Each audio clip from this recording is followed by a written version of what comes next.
झंडा इस मैदान में नहीं फड़क सकता, क्योंकि विचार भी अलग ही था।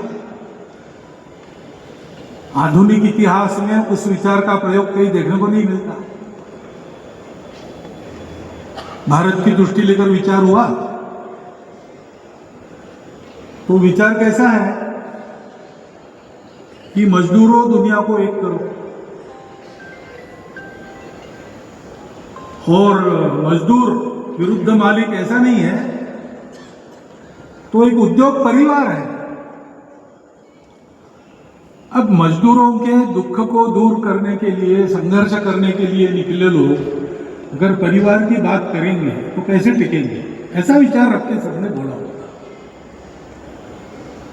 परंतु हम देखते हैं कि इतने सारे कार्यकर्ताओं के त्याग, बलिदान और परिश्रम के बाद आज 70 वर्षों के बाद हम लोग दुनिया में एक महत्वपूर्ण और देश में सर्वप्रथम मजदूर संगठन बने हैं। और ये सब आप लोगों ने किया है, तो आपको इसका स्वाभिमान प्राप्त होगा, ये बिल्कुल स्वाभाविक है और सही भी है। जो आनंद उत्साह आप दिखा रहे हैं उसके आप अधिकारी हैं। परंतु ये भी कहा गया कि आत्मावलोकन का भी कार्यक्रम है। वर्षभर हमने इस निमित्त कार्यक्रम किए, अब उन कार्यक्रमों को विराम लगेगा और आगे काम करना है। तो जरा पीछे मुड़कर देखना कैसे रहा, क्या रहा, हम यहां तक आए, क्यों आए, कौन सी प्रेरणा थी जो हमको यहां तक लेकर आए। विचार इसलिए करना पड़ता है, हमारे त्रैमासिक अधिवेशन होते हैं। मैं नागपुर शहर का प्रचारक था, तो नागपुर में भी एक अधिवेशन हुआ था 80 के दशक में। उसमें डॉक्टर मगो बोकरे अतिथि के नाते पधारे थे उद्घाटन। डॉक्टर एमजी बोकरे मार्क्सवादी थे, बाद में गांधीवादी बन गए। उसी समय नागपुर के एक बस्ती से दूसरे बस्ती में रहने के लिए गए।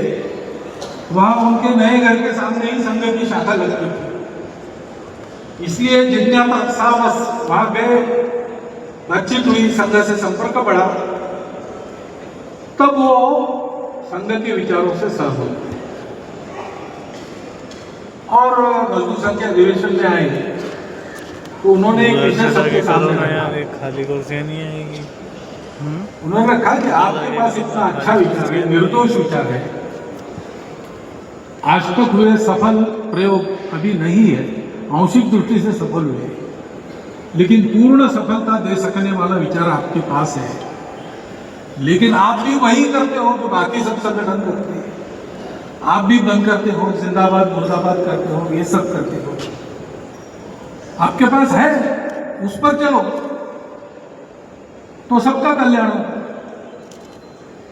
बाद में दत्तोपंत जी का भाषण, मैं था उस अधिवेशन में, व्यवस्था के नाते उद्घाटन के कार्यक्रम में रहना, व्यवस्था ठीक है कि नहीं देखना और अपने काम में निकलना, ऐसा था। उद्घाटन के कार्यक्रम में था। दत्तोपंत जी ने कहा कि डॉक्टर बोकरे ने जो प्रश्न उपस्थित किया वो एकदम ठीक है, ऐसा ही है। हमारे पास विचार बहुत अच्छा है, लेकिन हम अभी जिस पद्धति में चल रहे हैं वो पद्धति उस विचार के अनुरूप नहीं है, लेकिन ये हमारी मजबूरी है, क्योंकि जो व्यवस्था बनी है उसमें से जाके हमको वरिष्ठ बनना पड़ेगा, बाद में हमारे विचारों के प्रयोग हमको करने पड़ेंगे। इसलिए हमारी स्थिति कैसी है, square pegs through round holes. खूंटियां हमको गाड़नी है, वो गोल है, और वो छेद बने हैं वो चौकोर है, वो चौकोर है, और जो छेद बने हैं वो गोल है। तो पहले वो काम ठीक हो जाए, फिर हम अपने विचार के अनुसार पुनर्रचना श्रमिक क्षेत्र की करना ये कर सकें। मैं समझता हूं कि आज आप लोग उस स्थिति में आए हैं और कुछ कर भी रहे। अभी मंत्री महोदय ने भी बताया आईएलओ में आपने क्या किया। यहाँ भी अपने देश में सबको साथ लेकर आपके जो प्रयास चल रहे हैं दूर से हम देख रहे हैं। परंतु इतने वर्ष हम अपनी चौकोर ठोकिया गोल छेदों में गाड़ने का जो प्रयास कर रहे हैं, उसके चलते हम ठीक चल रहे कि नहीं ये देखना आवश्यक हो जाता है, सबको आवश्यक हो जाता है। क्योंकि व्यवस्था भी अपने स्वभाव को बनाती है। जैसे विचार स्वभाव को बनाता है, जैसे व्यवस्था भी स्वभाव को बनाती है। विचार हमारा पक्का, श्रम का महत्व हमारे यहां कम नहीं है। सबको सदा सर्वदा सुख देने वाला और सबको उन्नत करने वाला धर्म। तो उसके 4 पैर कहे जाते हैं, उसमें एक है तपस्या यानी परिश्रम। बिना उसके समाज चल नहीं सकता। सत्य, करुणा, शुचिता ये 3 है और तपस 4था है। और बाकी सारे 3 उस तपस के कारण ही प्राप्त होंगे। तपस नहीं है तो ये 3 भी नहीं है। जीवन में परिश्रम का इतना महत्व मानने वाला हमारा देश था, मान्यता अभी भी वही है, व्यवहार बदल गया। उस व्यवहार को पुनर्स्थापित करने के लिए अपने शाश्वत मूल्यों के आधार पर एक नया मॉडल दुनिया को देने के लिए हमारा मजदूर संघ चला। लेकिन चला तो जाना तो पड़ा इस व्यवस्था में से। तो उसके कौन से परिणाम है क्या? अगर है तो कैसे कम किए जाएंगे? अपना शाश्वत विचार, अपना मॉडल लेके हम चल रहे हैं। हमारा शाश्वत विचार शाश्वत है। उसके आधार पर जो मॉडल उस समय बने थे, प्राचीन समय में, आज का समय बदल गया है। तो हो सकता है कि हमको एक युगानुकूल नया मॉडल देना पड़ेगा और देना पड़ेगा। हमारे शाश्वत विचार के आधार पर, और दुनिया भी कुछ अपने अपने विचार के आधार पर चली है, उनके भी अनुभव है, उसमें से भी कुछ सत्य प्राप्त हो सकता है। ये सब जोड़कर एक युगानुकूल विचार देने के लिए हम यहां हैं। ये कार्य है और कार्यक्रम है जो आज प्रचलित पद्धति के अनुसार है। कबड्डी मैच हो रही है, विवाद हो गया, क्रॉस पार्टी लांग कर जाना पड़ता है, वो गया कि नहीं इस पर विवाद हो गया और दोनों पक्ष आमने सामने आ गए, जोर जोर से बोलने लगे। अंत में पंचों ने सीटी बजा दी, बताया फिर से खेलो। तो गए सब और खेलना शुरू हुआ। तो जिसने पाला डाला वो उस विवाद में इतना रम गया था उस समय कि कबड्डी कबड्डी कहने के बजाय क्रॉस पार्टी कहते कहते अंदर गया और आउट हो गया। ये वातावरण का परिणाम होता है। तो हम कार्यक्रम तो कर रहे हैं, आज के पद्धति के अनुसार ही करने पड़ेंगे, लेकिन विचार हमारा जो है उस पर उसकी छाया नहीं पड़नी चाहिए। और इसलिए उसका ध्यान रखना चाहिए। ये बैलेंस रख के चलना पड़ेगा। और बैलेंस रखते समय एक पीढ़ी रखती है, दूसरी पीढ़ी को वैसे सिखाना पड़ता है। मुझे लगता है कि आज प्रत्यक्ष जमीन पर मजदूर संघ में भी तीसरी चौथी पीढ़ी काम करती होगी। उसके चलते हम काम करते हैं, मजदूरों को उनका लाभ होता है, उन लाभों को देखकर लोग आते हैं।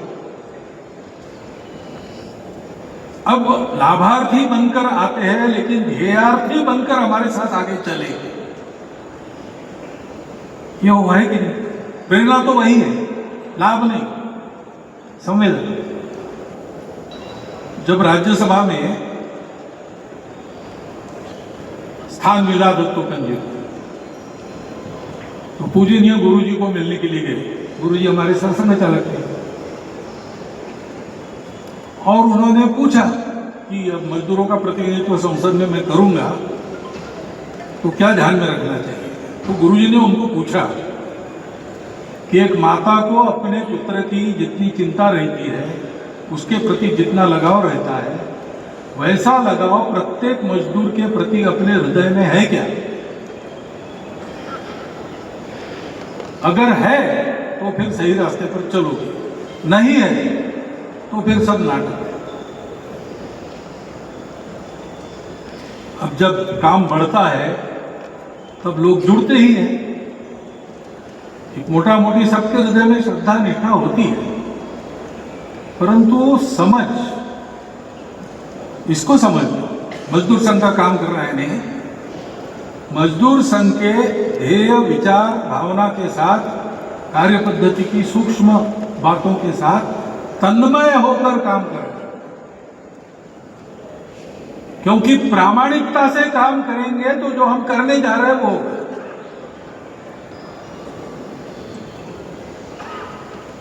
हित की आशा दिखाकर सामान्य लोगों को ठगने वाले बहुत लोग दुनिया में मिलते हैं।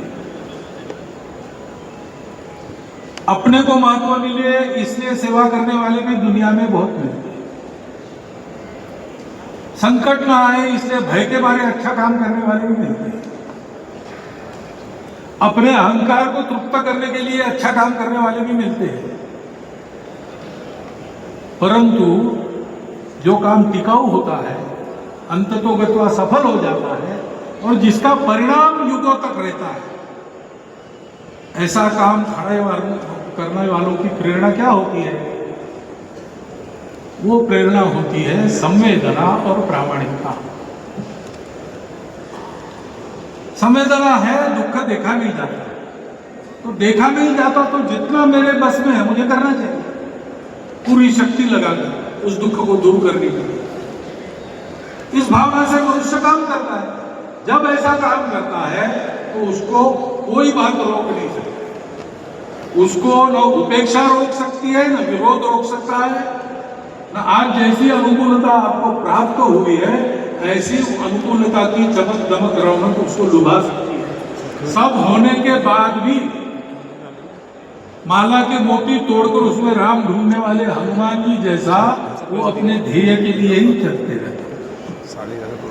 और इसलिए पहली बात तो आज 70 साल का ये जोश, आनंद, अभिमान, इस सब में से थोड़ा रुककर हमको ये भी सोचना है कि ये हमारी प्रेरणा नीचे तक पहुंचाना,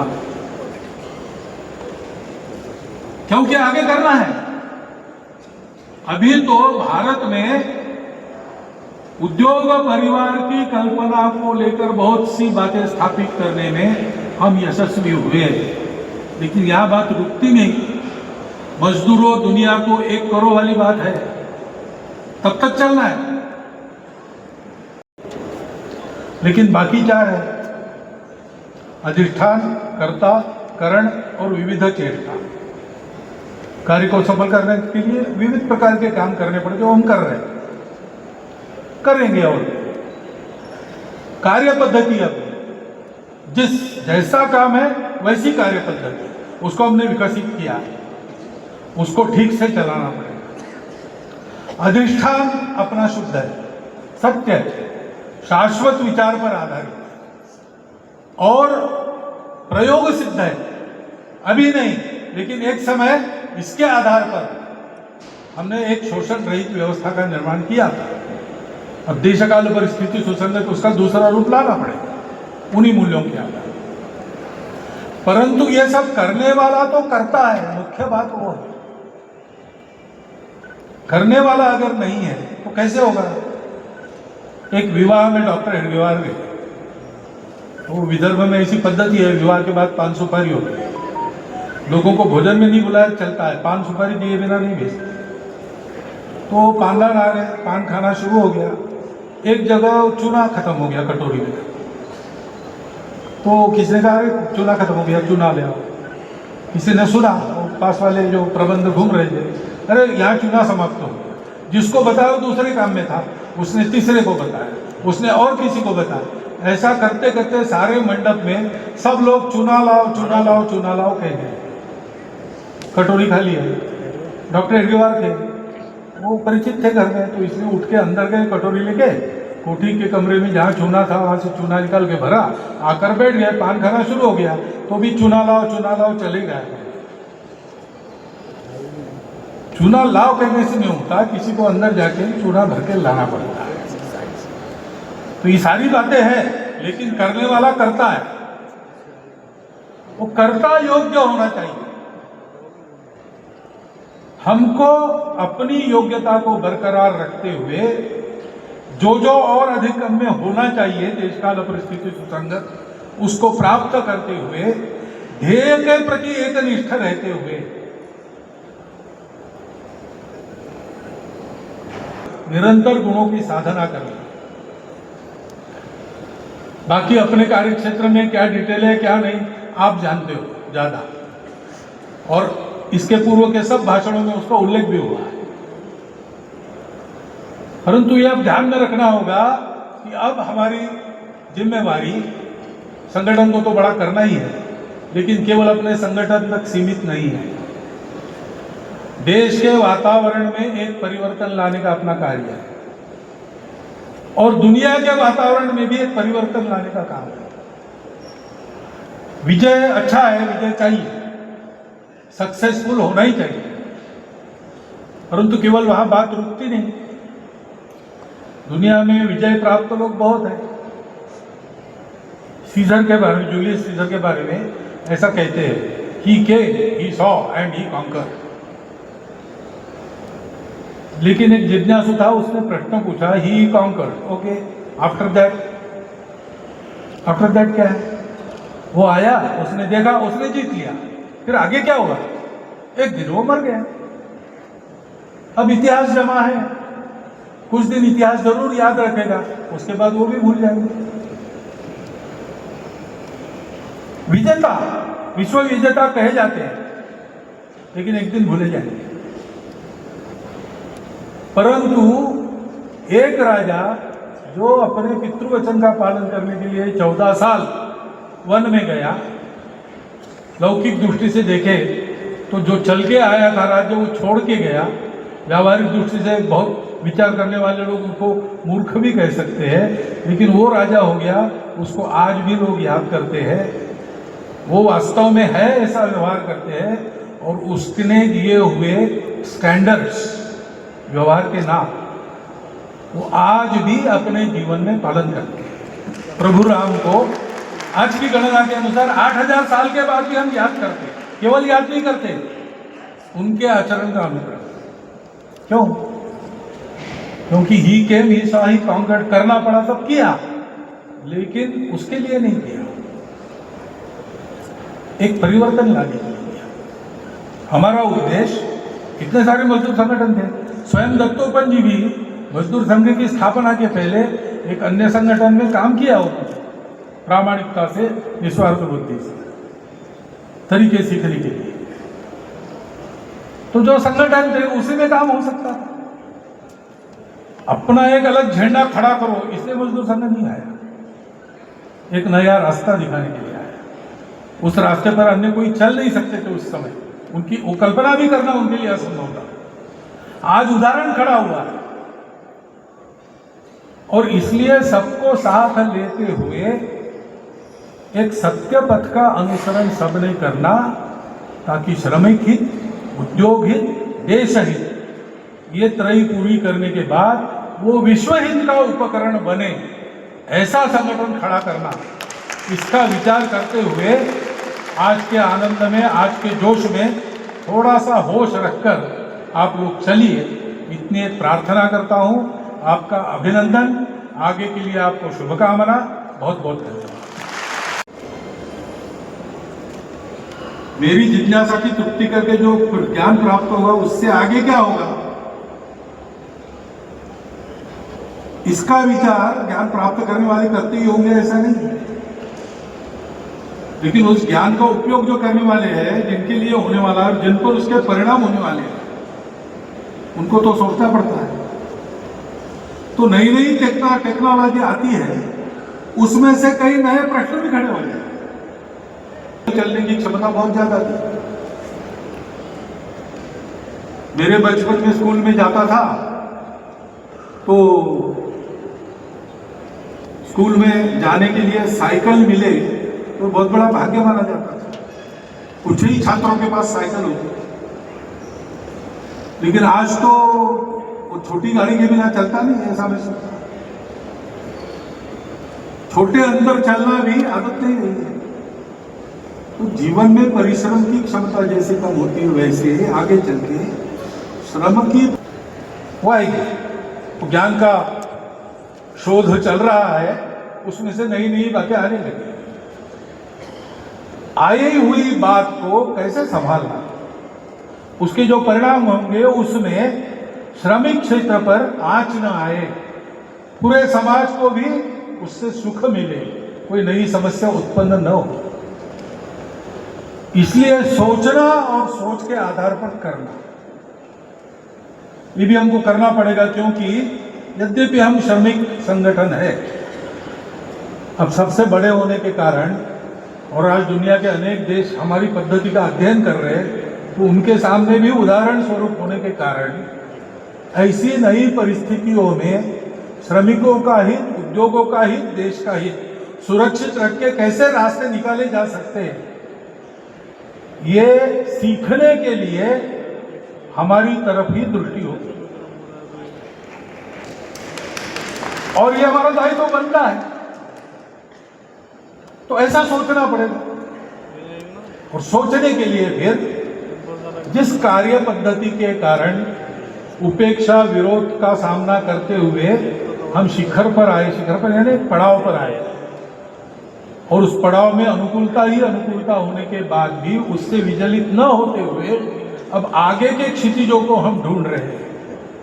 उस कार्य पद्धति का पालन ठीक से हो रहा है, भाव समझकर हो रहा है, भाव के आधार पर जो रचना बनती है वो रचना समय समय पर देश काल परिस्थिति के अनुसार जितनी बदलनी उतनी बदल कर, लेकिन शाश्वत बातें कायम रखकर हम चल रहे हैं। जैसे सामूहिकता है, सामूहिकता का मूल्य है और चलते हैं, उसी के बलबूते महत्वपूर्ण हो जाते हैं। संगठन महत्वपूर्ण हो जाता है तो संगठन को प्रतिष्ठा प्राप्त होती है, स्वाभाविक है।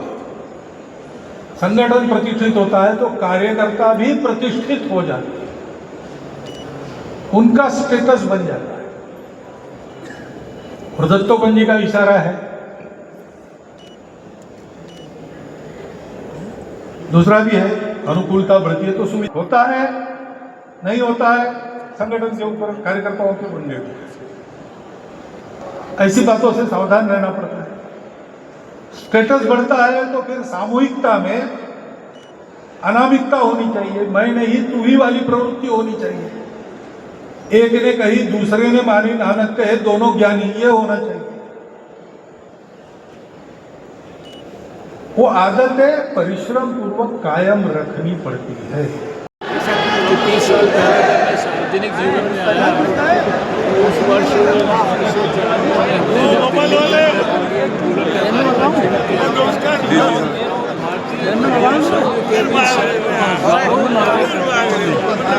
पहले दिल्ली के अंदर, फिर बाद में उसके देश के अंदर सफल बनाने में बहुत बेहतरीन योगदान दिया। इसलिए मजबूत शक्ति के लिए नहीं, हमारे राष्ट्र हित के लिए, किसी भी क्षेत्र के लिए ये जो भारतीय मजदूर संघ है, इसके जो मेंबर हैं वो बढ़ चढ़ कर काम करते हैं। कोविड काल में भी देखा कि भारतीय मजदूर संघ के कार्यकर्ताओं ने सेवा के अनेक प्रकल्पों में सर संचालक जी, समझता हूँ कि उनको बहुत बहुत अभिनंदन है। भारतीय मजदूर संघ के कार्यकर्ताओं को, अधिकारियों को बड़ी सौभाग्य की बात है कि हमारे लिए हमारे संचालक भागवत जी का जो है